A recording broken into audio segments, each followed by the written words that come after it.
You're watching StartUp Central with me, Nayantara Rai. Before COVID-19, while sharing a stage with Microsoft's top boss, Satya Nadella, Reliance Industries chairman Mukesh Ambani had very famously said, gaming in India can be bigger than music, movies and television put together. That sector has received a body blow of sorts, or been struck down, shot down by the Karnataka state government. Karnataka, of course, is the home of startups in India. It's often called the Silicon Valley of India. You've seen big bucks riding on India's gaming sector, and especially after China smashed its consumer internet companies, a lot of the money has been coming to India. So what has Karnataka state government done? First of all, we should just tell you there is absolute chaos. There's a bill that has been tabled which might allow horse racing and lottery, etc. by gambling, has said online gaming and gambling will not be permitted. The Karnataka Chief Minister after that has said those that will be camouflaging gambling while gaming will be punished. And by the way, the penal code is suggesting prison as well as a monetary penalty.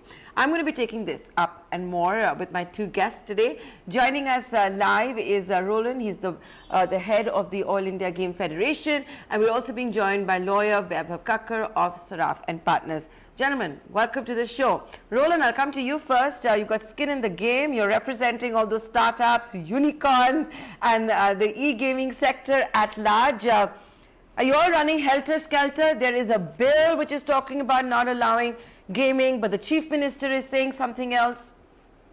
So yeah, thank you, Nayantara. There is obviously we've seen the amendment draft, and definitely as per our understanding, games of skill are being covered in those. So, however, sections of the media have reported that there is still confusion because some of the headlines I saw today clearly said that only games of chance would be covered in the amendment. But that's our understanding, and prior to that, we did make adequate representations to the stakeholders in the government, and we are still hopeful that games of skill, online games of skill, which are legitimate businesses, are kept aside from what constitutes gambling. So, Vaibhav, let me come to you now. And there is this matter has reached the Supreme Court earlier. You have other states that have looked to struck it down. There have been high courts that have had to say different things. So, let me put it to you very crudely, if I may say so. In Karnataka, will the popular games like, let's say, rummy, chess, bridge, poker, is that going to be allowed online? Fantasy sports? Hi, Nayantara. Thank you for having me over. Specific answer to your question, basis the bill that we all have, the latest version of the bill that we've all sort of cited, it appears that once this bill gets enacted, it would not be possible to play any of those games in the state of Karnataka for users based there.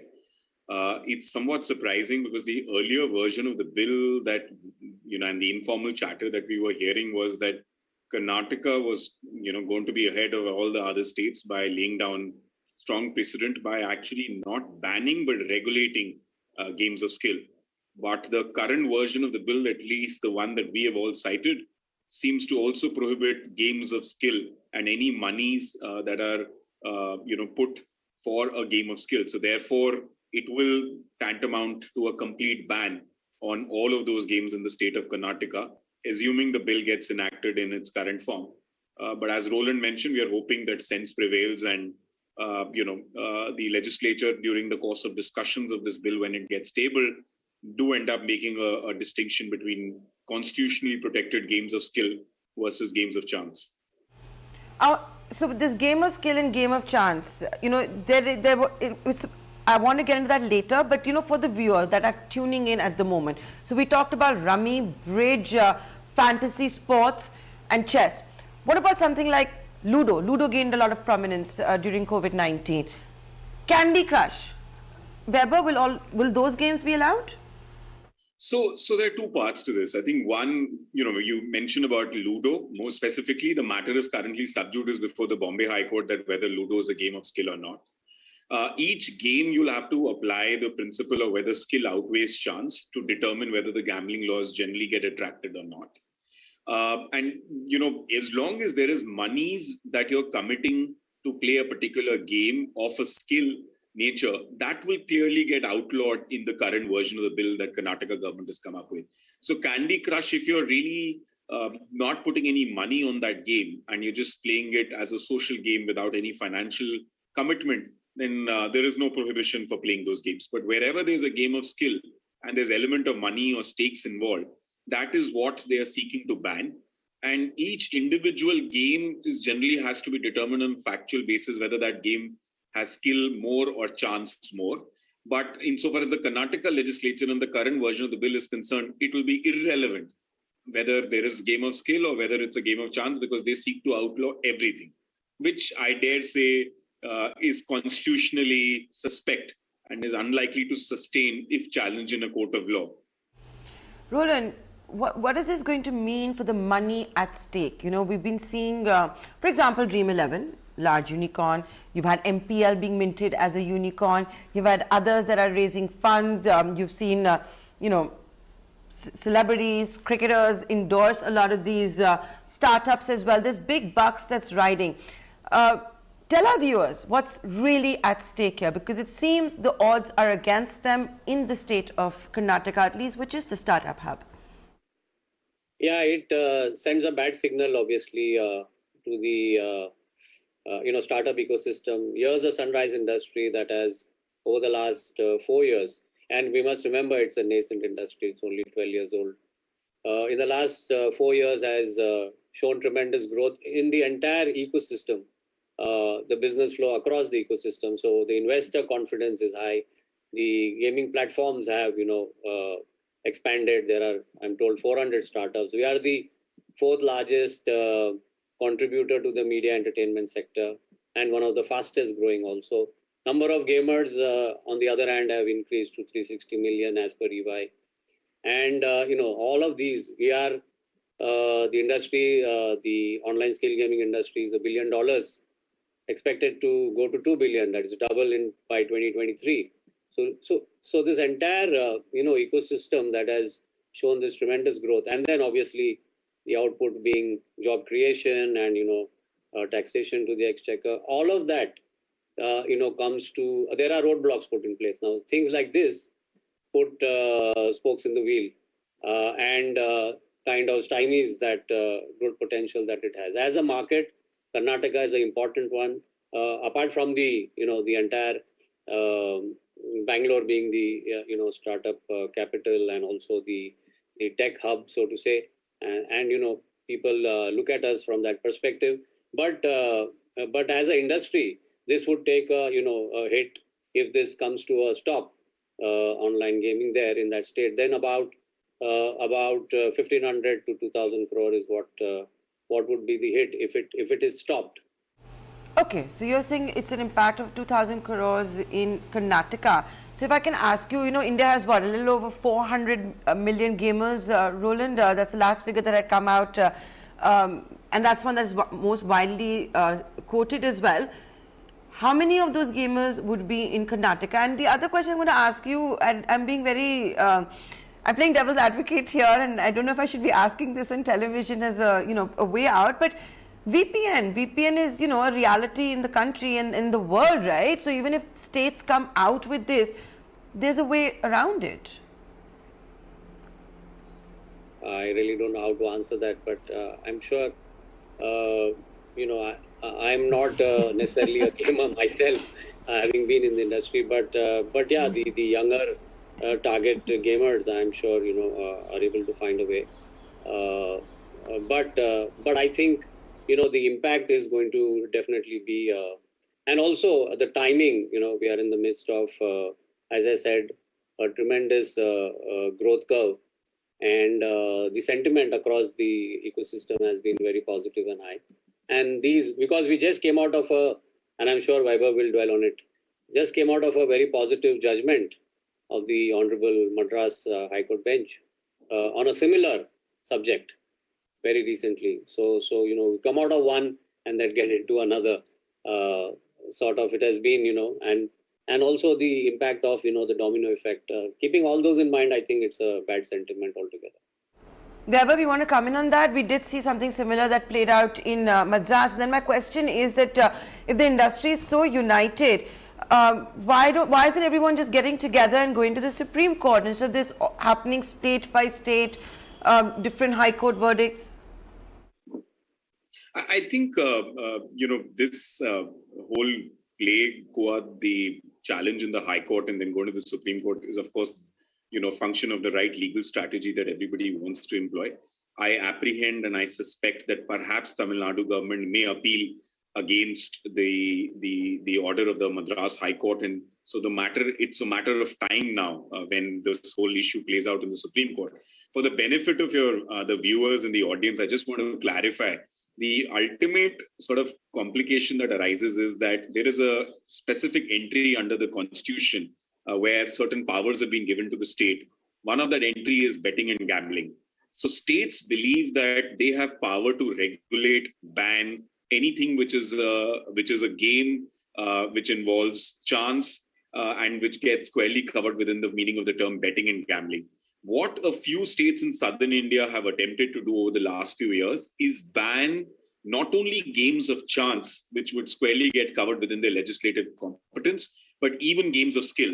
So you've seen this is the fourth state after Telangana, Andhra, and Tamil Nadu who have enacted similar such bans. Now, what is important, as Roland was mentioning very recently on a very similar subject matter where Tamil Nadu government, similarly and the Tamil Nadu state legislature, tried to ban games of skill in the state of Tamil Nadu. The Madras High Court struck down that law as being unconstitutional.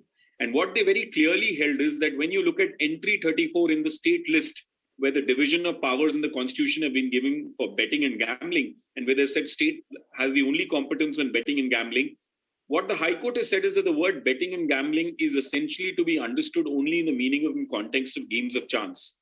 Games of skill are nothing but any other business activity where any and everybody has a right, fundamental right under the Constitution to carry out business and profession. So when you commit monies to a game of skill, it tantamounts to a business or an occupation which is constitutionally protected under Article 19(1)(g). Just like how the viewers, your viewers, Nayantara, are committing funds in the stock market and making trades. Similarly, making trades on a particular game of skill is akin to a 19(1)(g) protection under the Constitution, and therefore any bans will be struck down as being arbitrary and excessive. So the only way forward is regulation. What we were dearly hoping was that Karnataka would take a leap from what the Madras High Court has ruled, which of course is not technically binding on the Karnataka legislature, but of course had strong, guidance value. And one was hoping that state governments will start taking cue from that. Eventually, I do believe as a lawyer who's representing a number of these gaming companies that similar such attempts of laws trying to ban games of skill will get struck down. But as it happens in litigation in India, many times by the time the end result comes, it could be a case of, operation successful but patient dead. So your question is right that by the time the Supreme Court rules on a subject matter as this, you don't want the baby to be thrown out of the bathwater in the gaming industry to keep taking hits like this. So eventually, I think Supreme Court will have to step in. But until that happens, you'll start seeing orders coming out from different high courts and eventually seeing the light at the end of the day in the Supreme Court. Investors don't like policy paralysis, they don't like uncertainty, or is it a case of like if they're not going to be in India, where are they going to be? It's certainly not the latter, Nayantara. I definitely do believe global investors do like stability, do like stable regulatory frameworks that don't keep changing every now and then. And we've seen past instances where, investors have gotten super scared with the moves that were made about retrospective taxation, or for that matter, in changes in interpretations of well-established rules over the years and sudden U-turns on those. Now, let's talk about this whole issue. Eventually, if you look at the constitutional protection, games of skill have been recognized as a legitimate business activity since 1950s. There are Supreme Court constitutional bench decisions from 1950s right up till 2000, early 2000s. 50-year jurisprudence, certain states have tried undoing them.